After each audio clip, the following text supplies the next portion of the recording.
This car is the most honest car you ever see. It's been a dream ever since I've had it. The first time I heard that engine screaming, I thought, I gotta have one of those. For me, the cars have personality. What's great about a BMW Classic is the community that surrounds it. When you listen to that, that's why we're here. Welcome. This is JP, and you're listening to the latest episode of Classic Heart, the BMW Group Classic podcast. Our guest today is my dear friend Mai Ikuzawa. Her father, Tetsu Ikuzawa, might be a national hero in Japan because he is a true racing legend, but Mai has long stepped out of his shadow. Building a profile as an automotive consultant and one of the most creative and influential personalities in contemporary car culture, she is really someone you can talk cars for hours. Welcome, Mai. Hi, JP. How are you doing? I'm actually quite well, sitting here in the sunny Zurich. How about you? It's pretty bad in London right now. We have the COVID epidemic still. And it's raining, but I'm planning to go to Chamonix, to the Alps, very, very soon. So packing the cars. Very good. So this is, I think, very interesting because you're a true cosmopolite in a sense. And not only that you live your passion for every object moving, especially cars, but you live in London, you live in Chamonix. In Tokyo is also kind of home, and then there's a family link to Monaco. How do you manage to get all these places in one person centralized? I think many of us these days are modern gypsies, aren't we? Without offending anybody in this very woke world these days. I can't stand still, and it's quite unconventional. It's been quite tough for the family because I have two young children as well. You know, even schools we have to transfer because Mummy wants to move again. But my roots are very much in Japan because of my father's work, shall we say. I had to move to England. And then, yes, I just got the bug to keep on moving. So, yes, who knows where I'll be next? Maybe Zurich. I think Zurich will welcome you with more than open hands and arms. You will be much welcomed here. Thank you. Thank you. So for me, it's very interesting. What is your earliest automotive memory? Oh, my goodness. I mean, I was literally born trackside, I think. And the thing is, instead of anything visual, you forget the smell and the sound is probably more significant in your early years. I just remember the hot heat, the humidity in the motorhome of my father's, trackside in racing. Mm-hmm. As a young kid, you're trapped in the motorhome for hours and hours every weekend. I think that's my memory, and the smell of the petrol and the noise. I mean, the noise is like a lullaby, isn't it? If you're born in this industry. Totally, absolutely. I think it's like it could be the sweetest sound. So you see lots of babies, of course, nowadays protected by covered ears, but yes, they sleep peacefully alongside the racetrack, no? Exactly. But, when I first learned about your career itself, it was exciting enough because you're doing so many different things. And then, of course, it's always like referred to your father as well. So is it like a blessing or like kind of a curse to carry a famous name? So my father was a very celebrated racing driver from the 60s and 70s. He's quite an icon. He's less known worldwide, but when people stumble on his career and his very broad visual archive of his past, people are amazed by it. He was the first Le Mans driver from Japan. He's still the one and only works Porsche driver ever from Japan. He was racing for Frank Williams in Formula 3, Formula 2. He was a Formula 1 team owner for a very short while. So many, many different things, from motorbikes to cars. So yeah, he is a hero. And going back to your question, I mean, no, it's not really a curse, but I guess you are in the shadows of this, quite a big surname, family name. And it does open doors because I kind of followed his footsteps, being in this automotive kind of world, not because I was forced to it, But maybe I was, because he did brainwash me. I mean, he put me on a go-kart, when I was 3. All the toys I received as a kid were like, the things that he got from his PR events, and there'll be these like amazing model cars or and motocrossing at a young age. We didn't go to Disneyland, we'll go to car tools shop in Northern Wales or something. So it's like, okay, after a while you get the habit or the hobby kind of ingrained in you.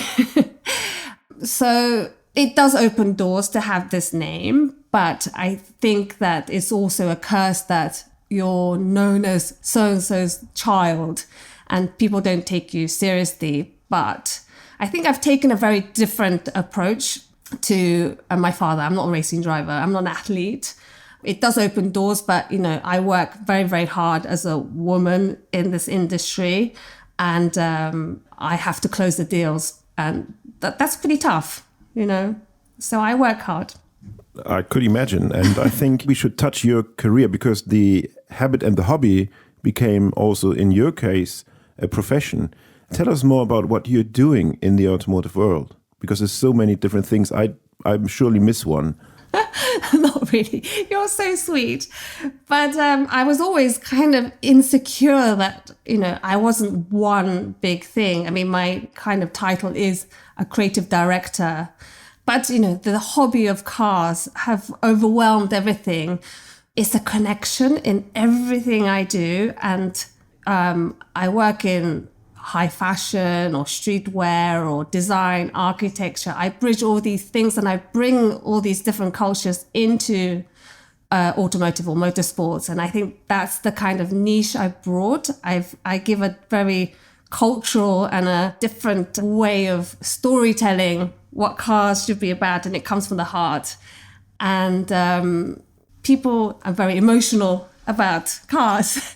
And, people in fashion that I work with, they happen to have a hobby with cars. They drive something amazing, or they have a collection of motorbikes, and that become like a story behind the job we're doing. And we become really good friends outside of the project we do. So there's so many times that we've arrived at a shoot and the conversation goes to cars. I think, it is a very, very special hobby of many people. Yeah.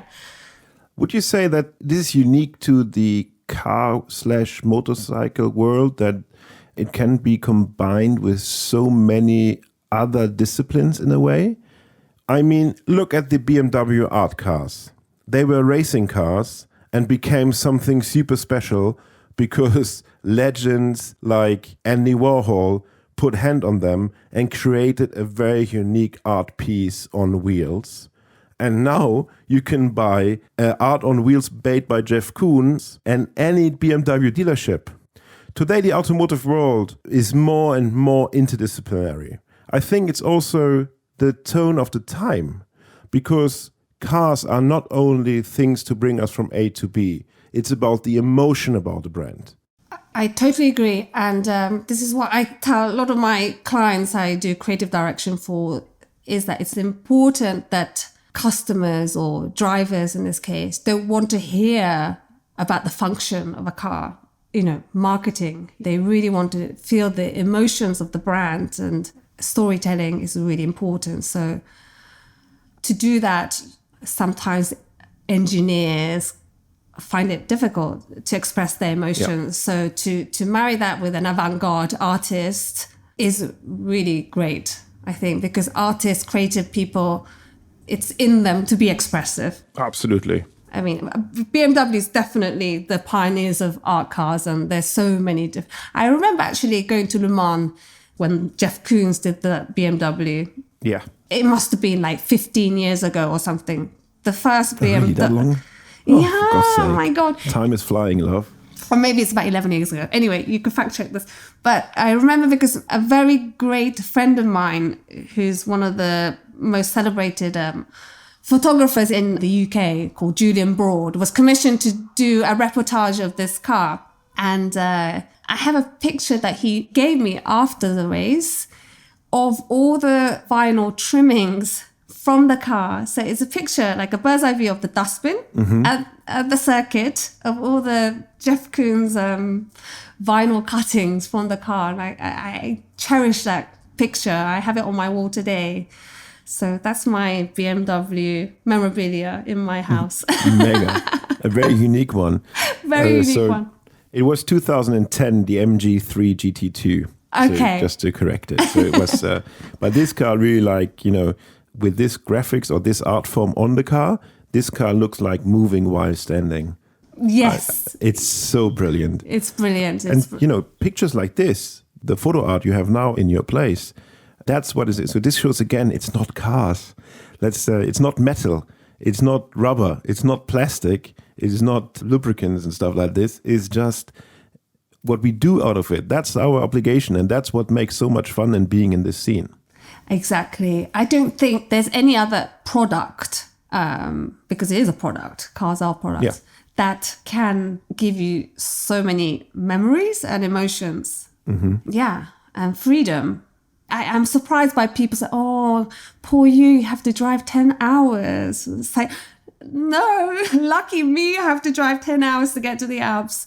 That's the difference. I think people who really don't like driving, I think they're really missing out. Absolutely.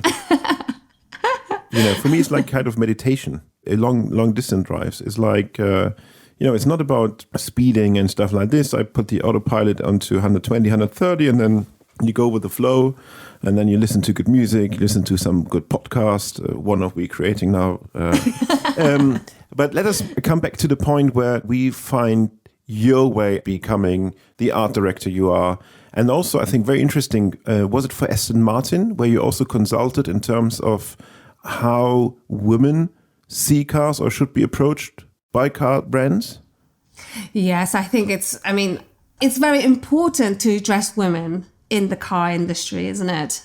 We've been kind of shoved to the side, even though we are 50% of potential car audience. And we are. And there is statistics to say that 80% of car purchases are influenced by women.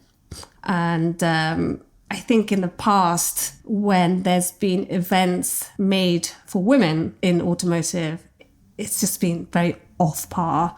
Let's do a spa weekend and present the car. Please. You see me blushing red because it's so true and so stupid. And, why is it just women are assumed that we want SUVs only? Or, I think even if it is an SUV, what is it that women want? So Aston Martin was very, very clever because they are such a masculine brand. I think you can't possibly go more masculine than Aston Martin, I don't think, to address this and appoint people like me to give a very, very frank view and put me on the advisory board. That's what they did. Yeah. And do you think, in these times where we see also a big change in society, do you have the feeling that this view changes more and more to the point where we say, okay, we are all potential buyers in cars, and that there is no need for such a position anymore? So that you just can say, okay, we're now coming to a point where, as I said, everyone is seen as a potential buyer, as a client. So what I wanted to ask is, do you think that society comes to a better part now in all these terms of equality and stuff like that? There is definitely a kind of a cultural bend towards things being more gender fluid or unisex. I think it's wrong to say, oh, women would want this or men will prefer this. I think you need to communicate to all ages, all genders. Everything's visible. So I'm saying, somebody from New York, you shouldn't say, oh, just because he lives in New York, he's that kind of person. I think typecasting is wrong. Yes. I think that's what I'm trying to say. If you look at, technology, Apple products, you don't walk into an Apple store and, oh, women's products on the left, men's products on the right. True. A guy could pick up a pink iPhone. It's fine. So it's dangerous to typecast, I think, this day and age. Yeah. And I think the change is happening. And by the way, for everyone listening, Mai is a far better driver than I am, which is no secret that I'm not a good driver. But her skills are so good that Mai has been also becoming a part-time stunt driver, I would say. Tell us more about this, please. Oh, this is really embarrassing. I know. That's what I'm here for. Well, this is part-time. Part-time means because I can't get a full-time income being a stunt driver. So this is me just basically just side hustling and also wanting to just drive. So not to just talk about cars or build beautiful visuals about cars or marketing strategy. It's like, hey, I want to drive them as well. So, since I was young, my father has always put me on go-karts or motocross. And then I just became so passionate about driving that for many, many years, like all my income went on to track days or racing schools, and every weekend I'd be at Donington, Silverstone, anywhere, or go to Wales to do like intensive race course or something like that. And then I started doing some city Sunday racing. But then soon after, I got pregnant with my first. And, I'm not the first to say, because my husband is also in extreme action sports, that once you have children, your barrier for fear becomes very, very small. Yeah. And, you don't want to risk your life. And I started getting a fear factor. So, like track racing just wasn't something I could continue to do. But I still like driving. And like you said before, it's not about the speed. It's not about just being brutal in a car. It's about having fun. And I just wanted to just be that mum or the woman that could just do a J-turn just like that, or drift do a perfect drift in a car park, or anything like stupid things like that. So I'm just doing all that. And yeah, why not offer that as a service? For my next birthday party, you're invited to do so. In your car, not mine. Oh, it's good. That's going to be tricky, but we will see. So for us here in Europe, it's always fascinating to speak about different car cultures. And I would assume that with you well-traveled, with this international background, you could help us to enlighten us a little bit. What would you say, what is the craziest cultural car thing in Japan which we don't have in Europe or in the US? So would you say there's something specific in terms of tuning or like show off, or you know what I'm saying? So things which are very unique to the car culture in Japan. I mean, back in the early 2000s, I used to drive a bright pink souped up Toyota Celica with like LED underlighting and and just ridiculous, body kit and wheels.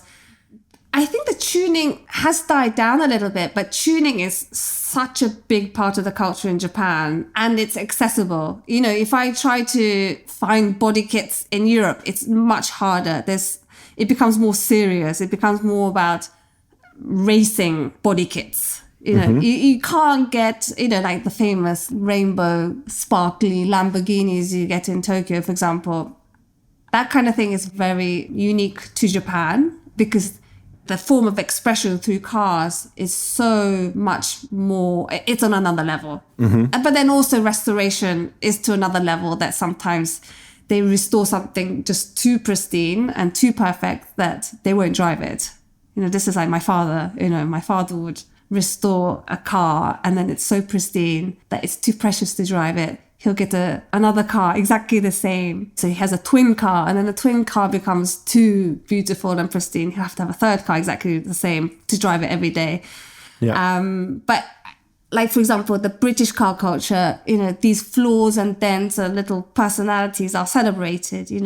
If you over restore something, it's almost, you want the patina or the squeaky brakes, or, you know what I mean? I think that's, you would never see, like, people are horrified. Oh my God, there's a Porsche GT3 or whatever parked roadside in London. You know, a Japanese person would be like horrified, or a Rolls Royce, you know, oh my God, it's a Rolls Royce on the, you know, street parked in Brixton. It's okay. This is like normal. And I remember that at one of the Villa d'Este Concorso events, there was this gentleman from Japan who is one of the most important Abarth collector. oh wow. And his cars were like really like, I think, you know, they would never have looked like when they left the factory like perfect like that. And I think this is also one thing, this strive for perfection in a sense, which we know, like when Japanese do whiskey, they do it like flawlessly, perfectly well. If they do gin perfectly well, if they do other things, everything is very thought through the detail. And I think this level of love for the detail is very unique. And also you see it in the car culture. I just remember, how is it called? These super exhaust pipes, these huge exhaust pipes. It's like Takayari or something like this, where you have this massive exhaust pipes crossing over the car, going left and right. Yeah, maybe that's also because the regulations are much more relaxed. I didn't think of that, but you would never be able to drive that in Europe, would you? No, absolutely. So that means that we need to tell our regulatory bodies to just chill out a bit. And Exactly. I would love to that one. Mai, would you say that your view on cars is also influenced by culture? Definitely. I mean, as I'm kind of reviving or giving a rebirth to the Team Ikuzawa brand, I also do not want to just build a classic, like, automotive brand per se. I think things need to move forward culturally and make things culturally relevant. So yes, absolutely. I think you always need to have a soul to whatever you build, not just in the car industry, but anything you do has to come from the heart and feel right for the people you're talking to. Yeah, agreed. And how important in this cultural aspect, how important is heritage for a car manufacturer? Just before our podcast interview, I was on YouTube and on the history of BMW, just to do a homework. And the first car, the Dixie, right, was apparently a car that was joint manufactured in the US and Japan as well. I mean, it was that kind of a modular thing where... Oh, crazy. And Datsun manufactured part of the car. So it's like, oh, there's some Japanese history in BMW there. Without a doubt. Absolutely. But going back to, culture. Other brands pay millions and millions to have this kind of story and authenticity, you call it, don't you? I think it's really relevant to always, refer to what you've achieved in the past. Yeah. I agree. But do you think also that the view on heritage could help also to shape in the future of a brand? Absolutely. Again, I mean, I also saw that in 1970s, BMW launched their first electric car. I think that's fascinating. I think they launched at the Olympics at the time. I think it was 1972. I might be mistaken. No, absolutely right. And, to marry the past... Maybe they were the first. No, they weren't the first to create EVs because that happened 100 years ago or something. That's for sure. But there's something beautiful about marrying the past achievements with the future, definitely. We see a lot of approaches also to convert vintage cars into EVs in a sense. What is your take on that? So I even looked at this as a business a few years ago. To launch like 5 iconic cars per year or biannually and sell them as a business. As a setup, I think it's brilliant to be able to convert old cars with an electric platform. It's just still a little bit difficult to do. I mean, I'm sure somebody's creating it now, that there's a box that you could just literally, you pull out the engine and you just put in Yes. the gearbox battery thing, like so much easier than it is now. And at the moment, it's still very expensive to do an e-conversion. So the value of the car, because what I wanted to do was more daily cars, you know, not your high price cars, but more kind of cool cars. You know, they could be your Fiat Pandas or, you know, your BMW E-Series or whatever. But I think it's still a little bit too expensive. But I would definitely buy an old Rolls Royce and convert it, do an e-conversion or something. Yeah. I said this also many times. For Rolls-Royce, in my opinion, makes total sense. Because you don't need the engine sound and stuff like that. It's not important. It's important that you hover above the road and Waft. being They say super it's comfortable. Yeah, wafted. wafting. Yeah, wafting. Exactly. I mean, they spent 100 years trying to make the engine silent, so electricity is the best way forward for Rolls-Royce. Yeah, I would definitely do an e-conversion Rolls-Royce. I would buy more cars if e-conversion was. Well, I think that sounds like a good plan. Yeah. I think we should not leave out the style and design aspect of this conversation. Because your father, Mai, is an absolute legend when it comes to style. And it doesn't end at fashion. If you look at anything he does, it was really on the point. He was a great racing driver when in his active times, and he really, really got the design and style thing going. Do you think you inherited this? I think his style, whether it was the branding and the design of the sponsorship logos and branding on the race cars and race suits and helmet, everything was meticulous to the kind of the looks he had off the circuit. But I think it goes back to his father, my grandfather. He was an artist, quite a well-known artist. And that allowed my father to have the kind of financial backing to become a racing driver in the first place. But the whole aesthetic style came from my grandfather, really. So my grandfather was, you know, I don't know who before my grandfather, but, you know, there's something that we like about style from that. Yeah. And I see it in the next generation also coming, especially from the latest fashion shoot you've done with your kids together. So style icons in the making, I would say. The family tradition goes on and on and on. I hope so. Mai, I think, unfortunately, we need to come to an end. It's Oh. horrible, isn't it? Yeah, that was so fast. Yeah, time's flying. I would like to say thank you for joining us, Mai Ikuzawa. You're so kind. Thank you so much. Domo arigato. ありがとうございました。Thank you.